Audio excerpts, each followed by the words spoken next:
Welcome to another episode of the Chronic Comeback podcast.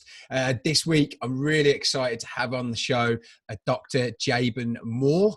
Just before we get into the podcast, I just want to give you an introduction into his story and kind of why he's here. Dr. Jaban's experience with chronic illness began at a very young age, seeing his own mother deal with a number of issues from diabetes, chronic fatigue, thyroid cancer, and depression. It was this experience that made him realize that it was his mission in life to get to the root cause of illness so people don't have to experience what his mum went through. However, through a cruel twist of fate, Dr. Jaban mysteriously became sick in his 20s with horrible symptoms such as extreme fatigue, chronic joint pain, and low testosterone. After doing the traditional doctor merry-go-round, he finally began to make some real progress going down the functional medicine route, ultimately being diagnosed with Lyme disease. Fast forward to today, and he is now symptom-free and dedicated helping others to reclaim their health. I was actually told about him through one of our listeners who said, you need to get this guy on the show. I immediately checked out his Instagram, and he's consistently putting out cutting edge knowledge within chronic illness and stuff that kind of really blows my mind. But it's also nice to have a fellow male on the show. There's a lot of female Instagram accounts, which is great, of course, but it's nice to have another male point of view as well. So I'll stop talking now. Thanks so much for coming on. Really appreciate it. Yeah, man. Well, thanks for having me. It's a mission. It's a passion to help other people. Because like you said, my mom's been through the ringer. I mean, it's just been a long journey for her. And I can just see even now, getting past cancer and the toll that all of this health journey has taken on her. Because it started when I was 10 and I'm 34 today. So it's been a long journey for her. And then, for me, it just further pushed me to root cause when I got sick. Because for her, it was the merry-go-round of medicine, but it was the Western medicine concept. So it was, at first it was, your labs aren't coming back right. And then it was, okay, well, we're going to medicate for your cholesterol. We're going to medicate for your blood pressure, for your depression. And at one point she was on 40 medications, like 40 different pills per day. And at the time, I was 10 and I was just like, oh, mom's sick. That's what, pills fix sick. And you watch as she takes these pills every day. And then as a 10-year-old, I was kind of trying to be helpful. I was an only child. I was like, Mom, did you take your pills today? Because sometimes she would forget because she was sick. But then when I got sick and I was 25 and I had just gotten out of undergrad and gone through chiropractic school, I had the fittest body of my entire life. I had abs. I ate cleanly. I knew to sleep well. I stayed away from some of your more toxic food. I didn't even drink in college. I mean, I was doing what I thought was everything I could do right. I was trying to work out so that I didn't end up diabetic like the rest of my family, because at the time I had thought that diabetes was genetic, which turned to find out now if you live in the United States, you have a 66% likelihood of, if you're here, to being pre-diabetic or diabetic. I mean, that's not a genetic problem. It's a lifestyle problem is what we're finding out. So anyway, I mean, then I found out that I had Lyme disease at the root of all these problems. And I look back at my mom and I go, maybe there was something a bit deeper back when she started, which led to all of these medical diagnoses, these actual, tangible, testable, common things. But, you said I led down the functional medicine route. And even the functional medicine route for me was a little bit of a fail, because most functional medicine practitioners wanted to give me nitric oxide to help with erectile dysfunction and tribulus to help with testosterone and blood sugar stuff, different supplements like cinnamon to help with my blood sugar. And I was just like, what caused this? I'm 25. And then when we got to Lyme and they're like, no, if you take these herbs, get rid of the Lyme, then you'll just get better and you won't be on all that other stuff. I'm like, oh, so there's a cause. Yeah. So could you just could you take it back a little bit in terms of, so with with the stuff with your mum, do you think did that start to? Do you think from an early on in your life you started to cultivate a bit of a, you know, I guess a beliefs around illness and sickness, and that then could have impacted you and your health at you know, later on in your life? You know, I had a really unique upbringing or opportunity to grow and learn as a child because for whatever reason at 5 years old I told my parents I was going to be in the NFL and play football and go to Harvard and be a doctor.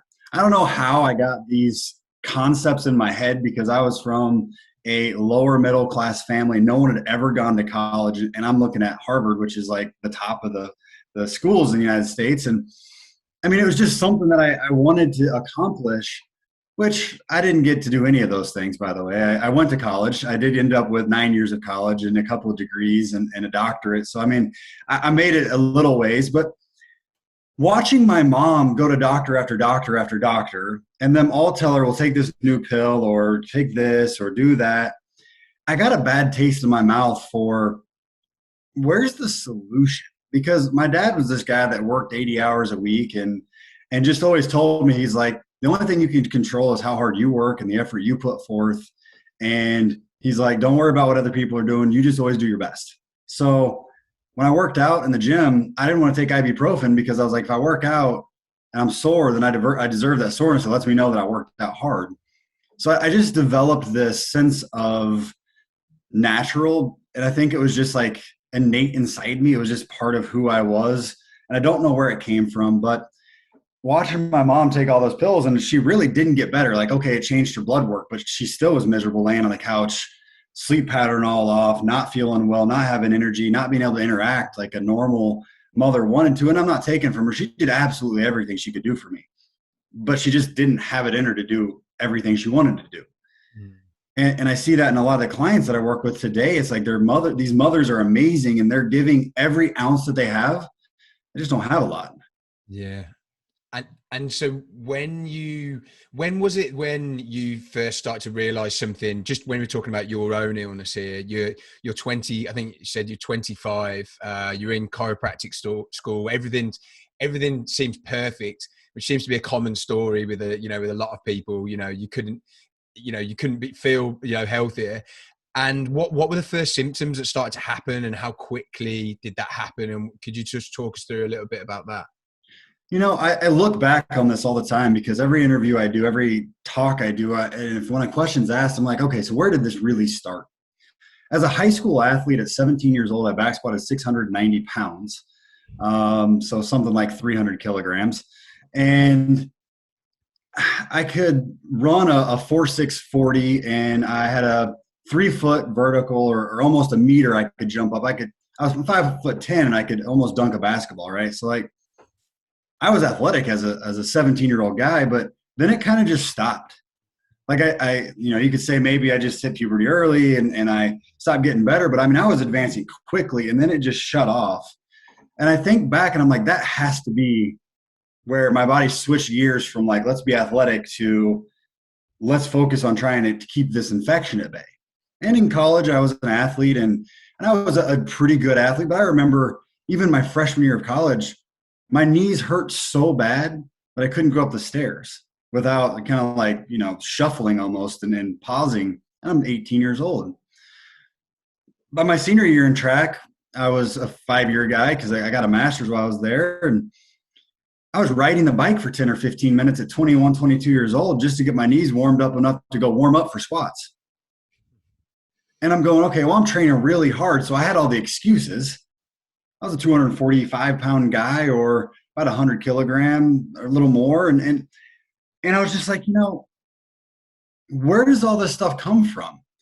So as I get to 25, now I'm going, well, I'm not heavy anymore. I'm not training heavily anymore. Like I'm still exercising, but I'm not doing big weight anymore. I had the opportunity because I was in school. I got x-rays. I had no visible damage in my knee joints. Then my testosterone level started going down. I started getting tired. And I'm going, okay, wait a minute. No way. So I look back and it's just this slow degradation of my body's ability, my natural growth. I'm like, by 24 or 5, I should be on top of the world, not going down the hill. I'm not over the hill yet. Come on. And so that's kind of where it came. And then finally, like I was in a relationship and erectile dysfunction hit me. And I was like, whoa, that's it. Something's wrong. And when I went to doctors and they're like, oh, that kind of just happens to some guys, I go, no, it does not just happen. At 25 years old, don't tell me that. I'm not accepting that. That's wrong. And every fiber of my being, that was wrong to me. And that's when I started looking. Mm. So, yeah, if I guess as a 25-year-old, if that happens, that's gonna be the breaking point, I guess, as a 25-year-old guy. But like in terms of your joint stuff, because that's really interesting you say that, because when kind of it first started happening for me, when I first started getting symptoms, I started getting a lot of I was getting like really bad back pain, really bad knee pain, really bad neck pain. But I was like 22 and I'd never had this kind of pain before. And I'd go to doctors and I'd say, this isn't normal. And they'd just be like, oh, you're sitting at a desk all day. You've never done that before.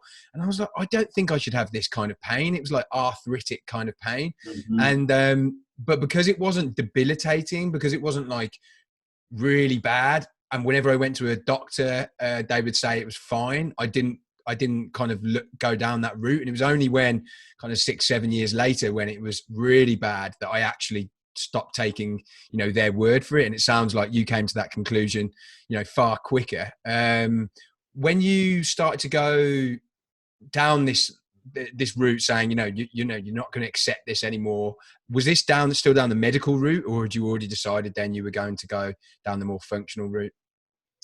I was in chiropractic school because as an athlete, I was like, because I wanted to work with athletes. I go, who would I go to when I was in school, when I was training, to feel better? Well, I'd been to a surgeon. I had surgery.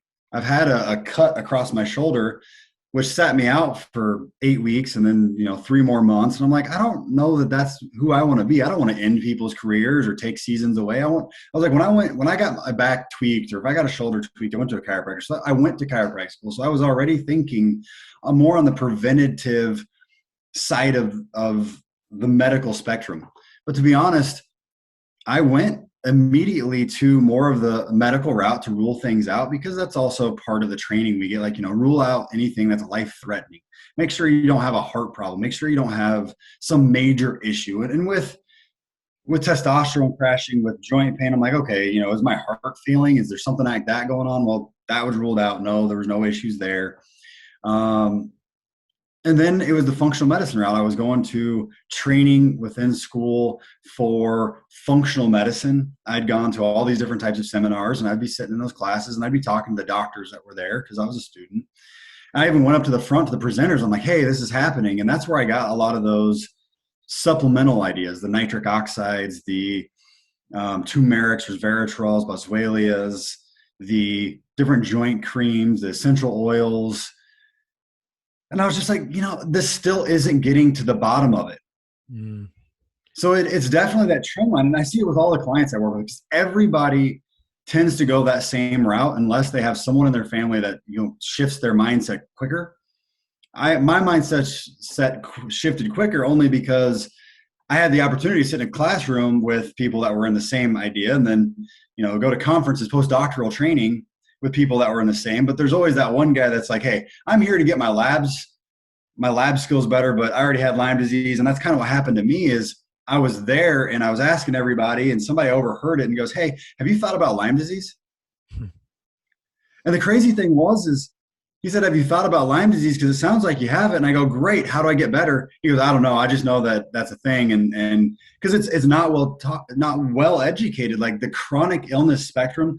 Not only is it some of the hardest clients to work with, I know this because I do it every single day. Like, it's not like here's a vitamin, then they start getting better. It's like, here's a B vitamin, they start getting worse. I'm like, wait a minute, that's supposed to be good for somebody, but it's turning on mechanisms in their body that create problems.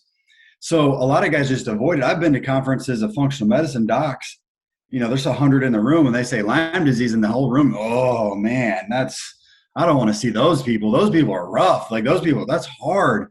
And I'm over there like, send them to me. But it's because of that personal experience. And that's what I went through. There was that one guy that's like, go check this out. And I was like, where? He's like, oh, there's this guy up in Wisconsin, which by the way is about a 6.5 hour drive from me. And that was the closest person that anyone knew of that was good at it, which there's other people, but they just didn't know them. And I've learned to network with those people now. So yeah, I mean, I got accelerated just because I was in the room with people. So my journey, but from the time that I was just like, that's it, I need to know, it was about 6 months for me. I got people, it's been 20 years. 6 months before you got the diagnosis, or 6 months before you actually started seeing some gains? It was 6 months before they told me to go see Dr. Lindsley's in Wisconsin. Okay. And then it was only a few weeks once I started working with him that I at least saw a shift. But what kind of treatment was he doing with you? Because I mean, the problem I guess a lot of people have, which is what happened with me, is that, you know, they said Lyme disease with me. So I got sent to this doctor in Germany who just, you know, intravenous antibiotics, that's the normal thing you hear about with Lyme disease. Were you immediately kind of told about like antibiotics, antiviral stuff like that, and rejected that, or were you just quite fortunate that it was this guy who didn't do, you know, that kind of treatment? I got lucky, to be honest. Since I was at more of an integrative conference, they sent me up to Dr. Lindsley, who had been through Lyme himself. He says his dad died from Lyme because his dad ended up having such bad mental symptoms. He actually was a farmer and working under tractors, and there was an accident. So I ended up going up to Dr. Lindsley. He's like, yeah, you could do antibiotics, but here's what I see. I treat Lyme all day, every single day. And this is what I'm seeing as successful, which was herbal tinctures that he had put together, along with microcurrent frequency therapy, along with detoxification, along with optimization of the mitochondria and the energy system, and the immune system through herbal means. And I mean, he had this whole program put together that wasn't destroy your body and then just let it be, which is what I feel like antibiotic therapy is.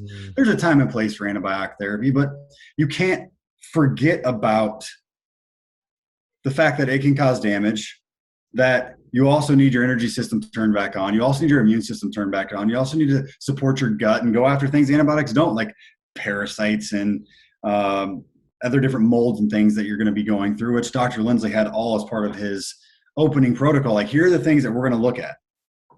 So from the point that you started to make, you know, get some shifts, was it kind of just, you know, well, it's never a straight line, is it? But, you know, yeah, could you talk us through that period of time after that and kind of the progress and maybe the progress from that point? Yeah, so this is about 10 years ago now. And we've made huge amounts of gains in our knowledge of how to get someone well. So Dr. Lindsley back then was the old farmer. Right. Like, imagine the old farmer, you just grit it out, bear down and go. Like, that was him. It was old school. So he's like, all right, so here's my formulas. You're going to take max dose of this, this, and this, and you're going to take some B vitamins with it to help your mitochondria. And maybe a little N-acetylcysteine to help you with some detox, but and just go. I remember feeling like I was floating when I was on my internship. A few weeks later, I was standing in the corner of a room with a doc that I was interning, and I was just like floating. I just couldn't even think because I was having such bad brain fog and detox reactions. I felt like my body weighed 100 pounds more than it did. My feet were aching. My muscles were tired. I never sat down for 8 hours a day because I was, in the room going patient to patient. And I just, all I could think about for 8 hours was sitting back down. So I definitely had some detox reactions. So you were still at this stage, kind of from an outsider's perspective, still, normal, getting on with your life, working. You weren't taking a break from work. You weren't. No, you still. No, I was still going, but I don't know if that goes back to my dad and just the way that he raised me. And I don't say that because I think that could be taken wrong. Like, there are people that are bedridden and can't help it. Yeah. But like for me, the only option was to keep going, because if you stop, then what? Yeah. And I work with a lot of clients like that too, that I have to coach up to be like, hey, taking a breather is okay. And if you don't, then it can cause more damage, which I didn't know at the time. So I just kept going. Yeah. All the clients in the room that would come in and out, I'm talking to them. They had no clue what I was going through. And we just kept pushing. And, after 3 months of just pushing and pushing and pushing, I was like, wow, I'm starting to feel a pretty significant change. And it probably took me 6 months or so to kind of get to the end of what he knew at the time was needed to be done. And again, that's just pushing hard, doing multiple protocols at once. And later on, I learned about, because we didn't really talk about heavy metals and mold and some other things that were probably another piece of my puzzle. But I got over the majority of the hump in about 6 months. Wow. That's crazy. When I think about 6 months, just feels like such a short period of time when I think about kind of all the stuff I've tried, and that's amazing. How did you deal with it from you seem incredibly positive, someone who's just, as you say, pushing through, moving forward. How did you deal with this all mentally? As a 25-year-old, I'm sure in college as well, you had a lot of friends who were kind of just living a 20-something life, seemingly healthy. Like, how did you deal with it from a mental point of view at that time? The mental game of chronic illness is probably the most important piece that someone can learn to control. And I think maybe it was my sports background. I was a kind of an underdog my whole life. Like, I'm 5'10". I threw shot put. My average competitor was probably like 6'3", 300 pounds. I was 5'10", 220, kind of at my peak of my athletic ability. So I was always the underdog. I was always fighting for my spot. And when Lyme came along, it fit. I was like, all right, well, this is just another thing that I'm going to overcome.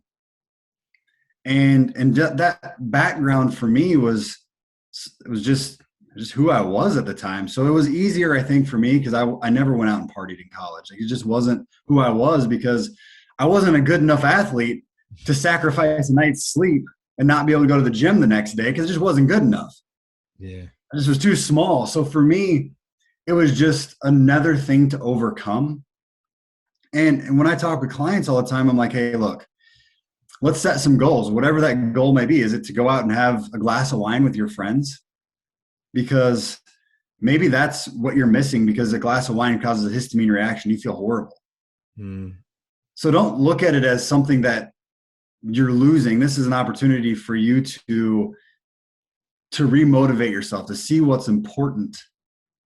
And for so many clients, and you have to see this, like, you've got to be able to see the foresight of what's happening. And with so many clients that I work with, myself included, it's like, okay, so right now this is awful, but when I get to the end of this, it's going to make life better and more vibrant, because you're going to appreciate it more. And you just got to put that kind of mindset in. And I think that's what I had, is like, okay, I'm going to get past this. And then everything else in life, like, I've already beat this thing. Yeah. Like, I'm never going to go back. Yeah. I love that. I actually, I recorded a video actually earlier on today that I'm gonna be putting out there. Just 5 reasons why I know that chronic illness will be the best thing that ever happened to me. And the final point is that it's made me hugely resilient. And once I get through this, even now, if something else comes at me right now, it's like nothing compared to kind of, what I've had to go through. And I think if you've got that mentality that it's making you stronger and not weaker, it's a really kind of cool thought to carry with you. Do you see the difference in the progression of your patients, the ones that are really stuck in the cycle of negativity and not willing to work on their mindset, and the other half of it, the people that are maybe more optimistic, more positive, and are wanting to work on their mindset?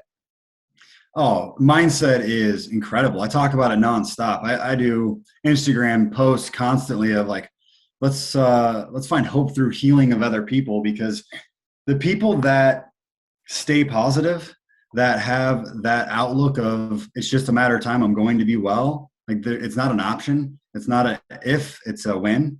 Mm-hmm. Those people get well. Yeah. They're going to find a way. And their journey through it is a more positive journey. Mm. And it's hard because anxiety and depression, when your brain is inflamed, I mean, I was there, when your brain is inflamed, it's harder to be positive because of actually the chemical reactions happening in your brain. An inflamed brain is a depressed brain. There's studies to show it. Yeah. But those people who take control of their own mind and choose, because it's somewhat of a choice, it's not an easy choice, but it's a choice to find joy in the little things, to find wins with the little things, they are so much more successful because they're also going to stick to it longer because, you said it earlier, like 6 months for me to see a significant change was fast it is. I've got people where I told them it's going to be 3 to 5 years because they're reacting to everything. They react to sunlight. They react to water. Like this is not going to be a fast journey for someone like that. Mm. And if you can stay positive and take, like I said, someone with a B vitamin thing, I've had a client, several clients who crush a B vitamin and then separate it out and take lick their finger and then tap the table of B vitamin and lick it because that's all they can handle because they're so sensitive. Wow. If they can take, when they get to one pill, if they take that as a win and they're like, yes, I've won this battle, I'm going to move on to the next. That positivity literally will move them forward through the rest of the journey, each step of the way. If you don't do that, if you don't find those wins, and I tell people all the time, because I've had a girl who's like, I've had a headache every day the last 5 years. The headache started at 13. And then we had a day without a headache. And she was just like, yeah, I didn't have a headache for one day. And I'm like, why are you not happy? Celebrate. Let's be excited. Yeah. And then I got her to the point where she didn't have a headache for 3 months. And she reported back and I go, why are you not excited? Why are you not telling me this with happy tears or something? And she's like, oh, well, And I'm like, no, celebrate this. Be excited. Yeah. That's what we need to live when we're in chronic illness. Take each win. And those people, including myself or yourself, like that's how you get through a year and a half of the journey. Yeah.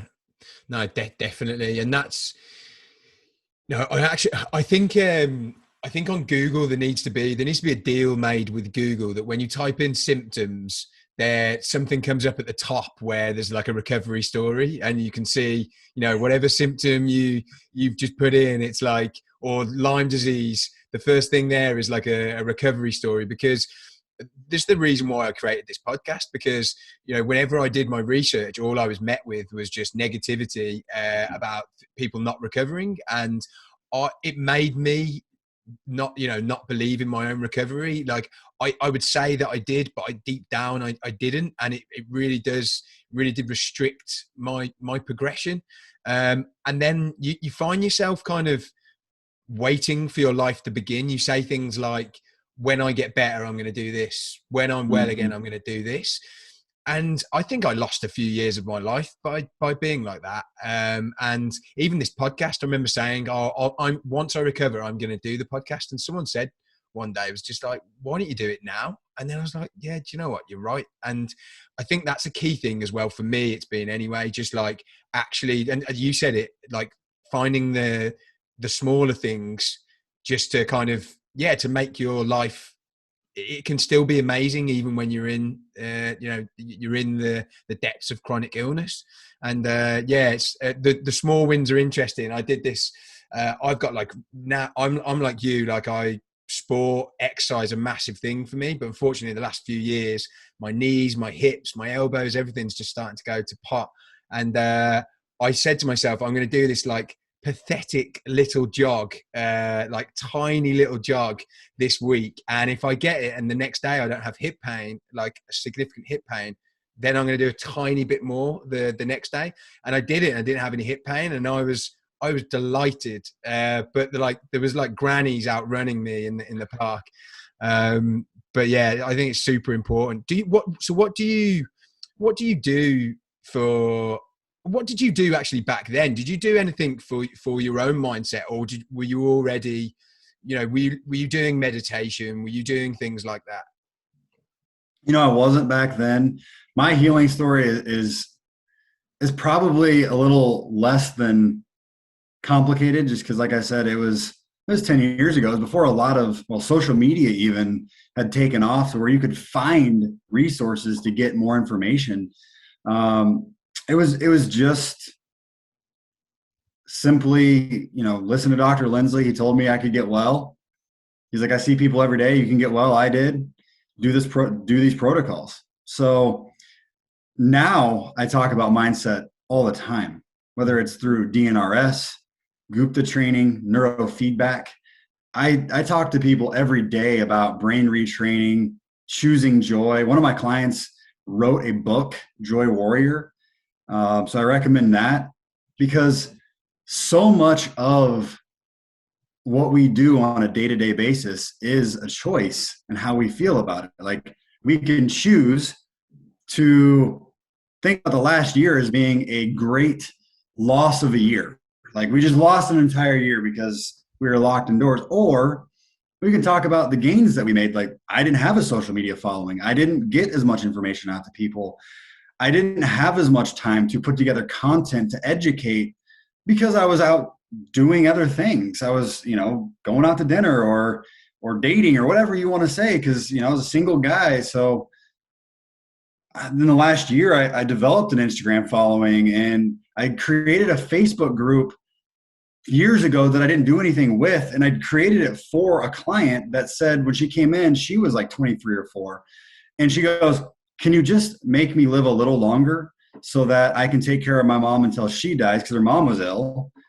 And I go, whoa, you're 23. Like, you can't have that mindset. Like, I just my mind was blown. So I started a Facebook group that I did some stuff with, but I didn't really do as much as I should have. And the last year I did a ton with it.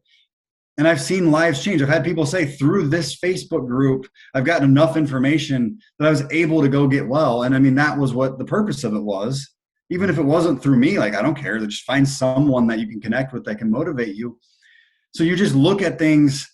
And they always say the glass is half full. And maybe that's hard for some, because maybe the glass, it's hard to see, but can we at least agree there's a little water in the glass? Can we at least say that there's something going on? Like, it's a choice. And the tools that we use, whether it's meditation or exercise, for me, it's exercise, or, if you can't get yourself to do it, neurofeedback will make you do it, which is a sound, light, and color therapy that you just put on your head, and it helps to rewire your brain. Like, we're going to find a way to get your head screwed on straight. Ooh, what is that? Color feedback, did you say? So it's neurofeedback. It is a device or a machine that hooks up to a computer. We do it in my office. It's got to be done in office for the way that we do it. There are lesser home versions, and we have those too, but I prefer the in-office version. So it runs an EEG on your brain. So it takes the electrical conductivity of your brain, maps it out, tells us where places of energy are deficient or too high. It tells us the differences in the types of brain waves.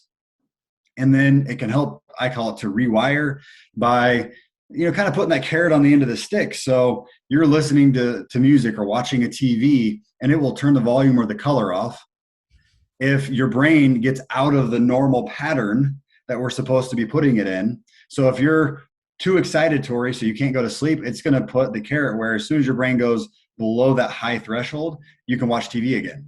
So it's training you to get back into a more neurotypical energy in your brain through sound, light, and color therapy. And I've seen this be absolutely incredible for PTSD. And this takes me down this whole other thing. Like, I'm not just talking about PTSD because you were attacked or beaten or raped. I'm talking about immune system PTSD, chronic illness PTSD. Because how many of us, or how many people do you know have Lyme disease and then get better? And they're like, well, I'm still a Lymey. And I'm like, no, you're not. Stop it. You used to be a Lymey. You used to have chronic Lyme disease. Now you're just a normal person that has overcome something. Stop identifying as being sick. And I'm like, that's a PTSD in itself that you can't get over. It's post-traumatic stress, right? Yeah. So we rewire using this tool, and I haven't found anything that can be as effective for people that have a hard time kind of doing it on their own. Yeah, that sounds amazing. I tried to do the Gupta. Well, I say tried. I gave it a good go. The Gupta program.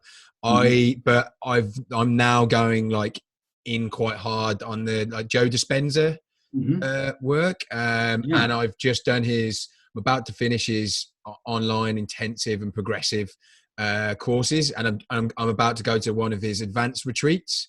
Mm-hmm. So I'm excited about that. I kind of preferred that to the Gupta.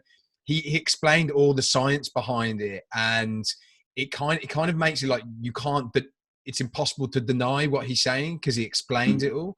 Have you do you recommend him at all, or is it mainly like the Gupta program and You stuff? know, I think any of these programs can be right for someone. Mm-hmm. Joe Dispenza, like I said, DNRS and Gupta, I think they're all great. I was actually just at a conference speaking in the same building as Joe Dispenza about a month ago, and there was like 1,000 people at one of his conferences down in Florida. And I love his information. I follow him on social media because it's amazing information. So yeah, absolutely. I mean, whatever fits you. And I always say to clients, I go, look, there is active therapy that you have to actively be a part of, which Dispenza and Gupta both are active therapies. Like you have to spend the time to do it.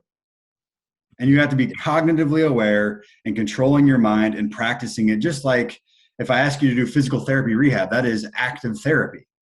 Well, there's passive things too. Surgery is passive. Chiropractic adjustments are passive. Like someone else is doing it to you. Neurofeedback's passive. It's being done to you. You got to sit down in the chair, but after that, it's about the machine. And some people are in a state or place where they need that passive. And some people like yourself, who's obviously able to do more active, but maybe not Gupta, you're connecting or more easily with Dispenza. That active therapy is something that we should all do the rest of our lives to some extent. Mm. Well, no, I still find it very difficult. Like but I connect with it on an intellectual level. Like I understand. Again, I've got a belief deep down that I can't properly meditate. And he was talking about it the other day. It's a belief. It's a belief. Yeah, and that's why I need to go and do something extreme like this advanced workshop. So I'm kind of like I'm put in a situation where you've got kind of no escape. And he talks about it, which I quite like the way he talks about it. It's like when you're trying to like a tame a horse or something like that, and they're trying, it's your body, and it's trying to buck, and it's trying to kick, and then eventually it calms down because he knows there's no other choice. It has to get with the program, and that's I've kind of just told myself that I'm going to keep doing it. I'm going to keep going, even though it's infuriating that it doesn't land like it does with other people, and I'm going to keep going to these retreats because I know that is the key thing for me. I'm doing all the physical stuff. It is just the mental stuff. And what you said there about PTSD, it is interesting. It is that like I've got all of these ingrained years of programming around health, and if I look at it, it's 10 or 11 years. That's like over a third of my life thinking in a certain way. So it's you have to do something quite extreme to unwire that wiring. But I like the thought of the neurofeedback though. Is that something that people come back and do regularly over a course of months, or? So there's all kinds of different neurofeedback. The machine I have is ClearMind, Okay. and they actually have PTSD protocols in it, which is really all that I even use it for at this point. Because I've got so many people with mast cell or chronic mindsets, I should call it, chronically PTSD mindsets. And I mean, I've got a young girl who's afraid to eat because it hurts her stomach every time she eats.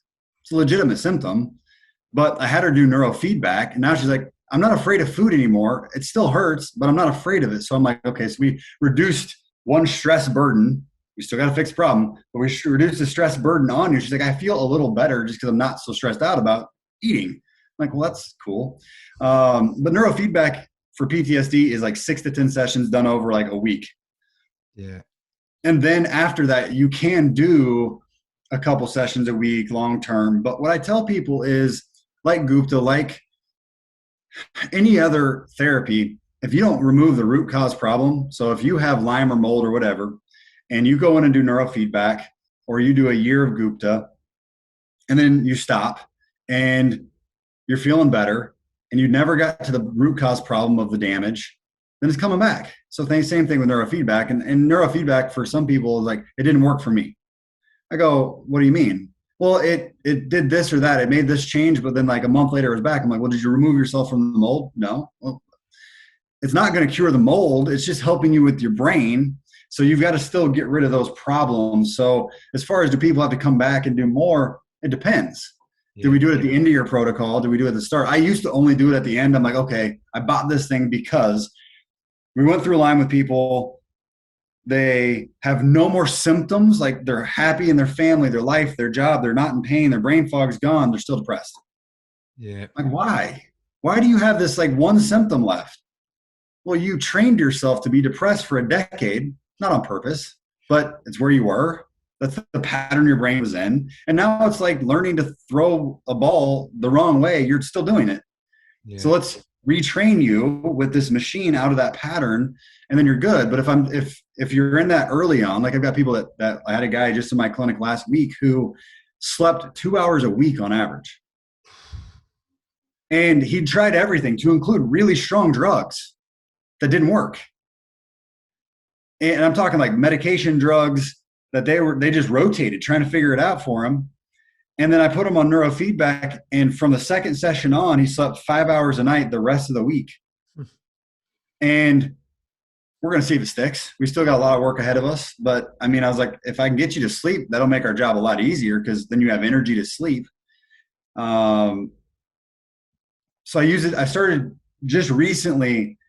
It hit me that these people have not only chronic stress and PTSD from life, but their PTSD from their immune system being overactive. The body's in like a PTSD state from the infection. And I mean, maybe I'm saying it wrong and a psychologist isn't going to be happy with me calling it that, but that's just like the imagery that I get is their body's in a state of overreactivity. And if I can bring that down from the brain perspective, then I can move forward with the treatment protocol. Because I've even done it to myself because like I don't have any trauma that I consider trauma. But then I had reactions to neurofeedback when I did it because it caused my body to go through some major adrenaline rush. I'm like, well, I don't know what that was from, but obviously there was something stored in my body that I didn't like. Yeah.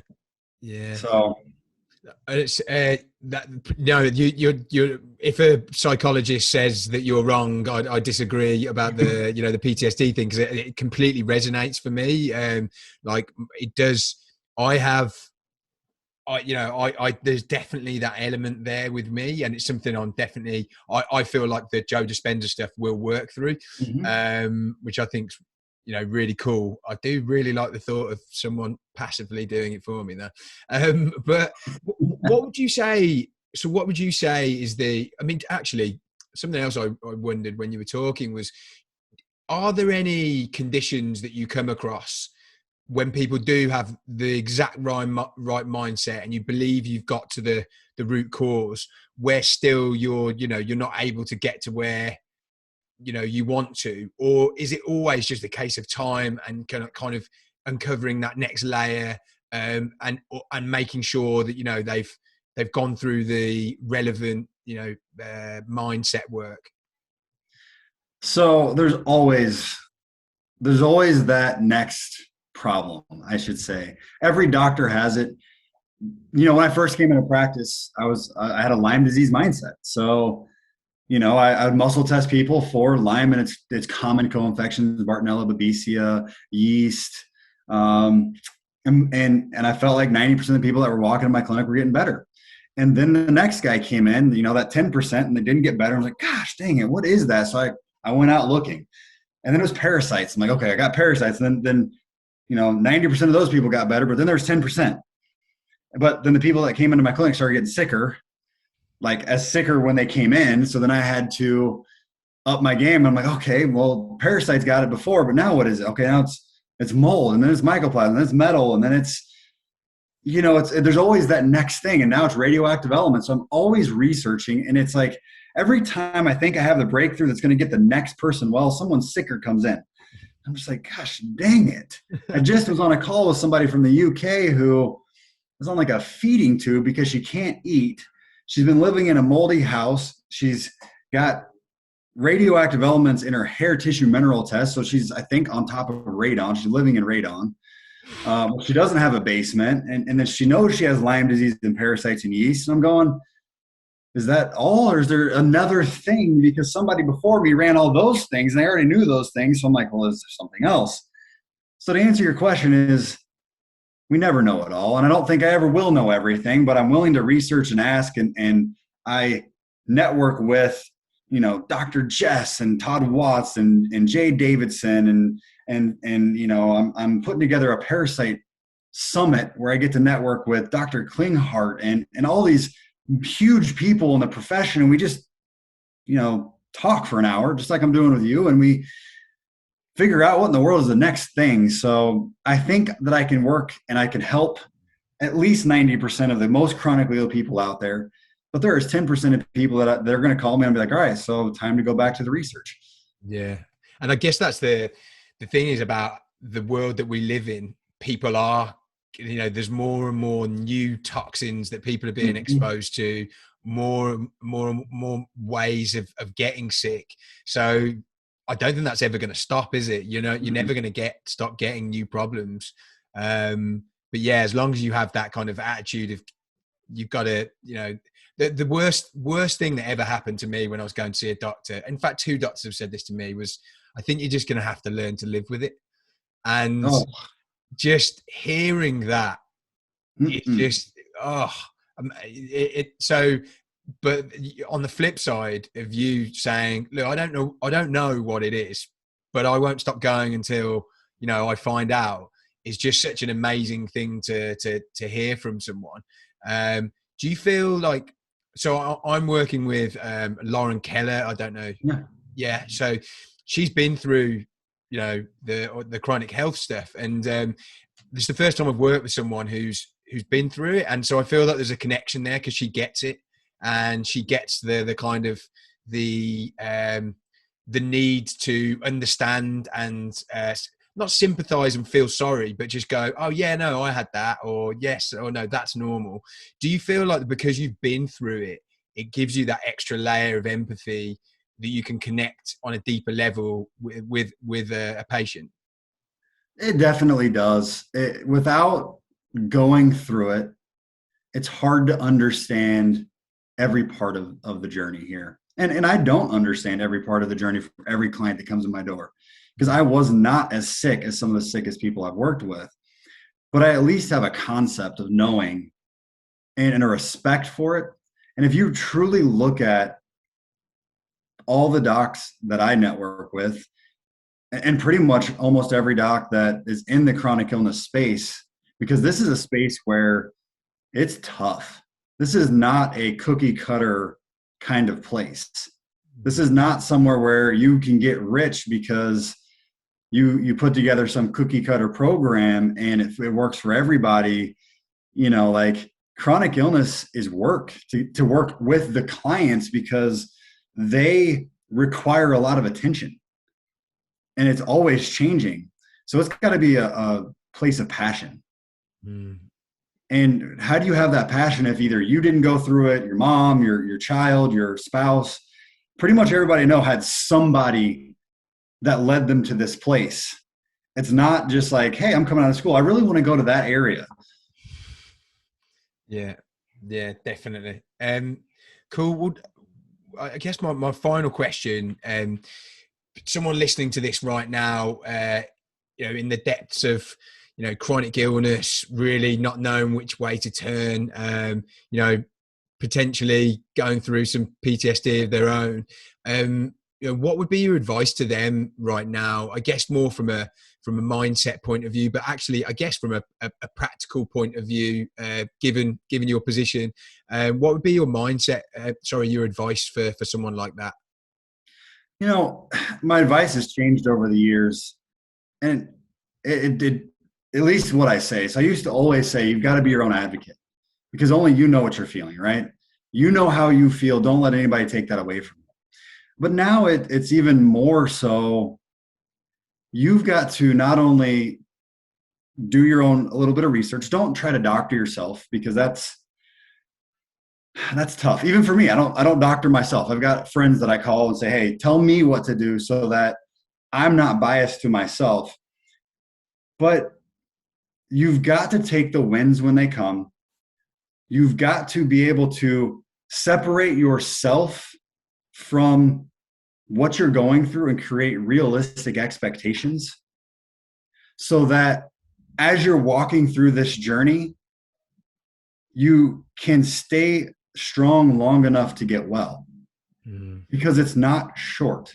And if your expectation is, I'm going to find a doctor and in 6 months I'm going to have a major change, and the doctor told you on the first call it's going to be a year or 2 or 3, you've got to start aligning yourself with reality, but also never giving up and taking the wins as they come. So it's a balance of realism and optimism. Yeah, definitely. Yeah, it's it's a fine balance to strike for sure. So if someone wanted to reach out, well, to you or your clinic, I guess to follow you on Instagram. I know you're really busy in terms of actual working with patients. Are you taking on patients at the moment? I am still taking on patients, but I'm also training doctors. We have 2 practitioners that have been doing it for a few years under me, and I'm actually training 2 more currently, because there's just not enough people that have the knowledge in this area. So I grab up docs that are trained and then spend another year teaching them what chronic illness is like, usually finding somebody that's been through it themselves, because like we said earlier, you've got to. So we're definitely still taking patients. I'm still personally taking patients. I do have a wait list from time to time, so it's a little harder to get into just me, but we're training people as fast as we can. No, that I think that's just so important. Actually, Instagram has been like the route to finding people like you for me. Like I didn't even realize there were that many, functional doctors that, that had been through it themselves. I thought it was quite rare. So yeah, I think the fact that you're training people is just so important. So we can, you can reach more people with your message. How would someone follow you on Instagram? What's your Instagram handle? Dr. Jaban Moore on Instagram, Facebook, and my website. I'm really creative. Yeah, I was going to say, nice and easy. Cool. Well, I'll include all of that in the show notes. And just thank you so much for coming on. It's been really good to get it, your advice from both, a patient and doctor perspective. And I know so many people listening will have gotten so much from today. No, thanks for having me, man. It's been great.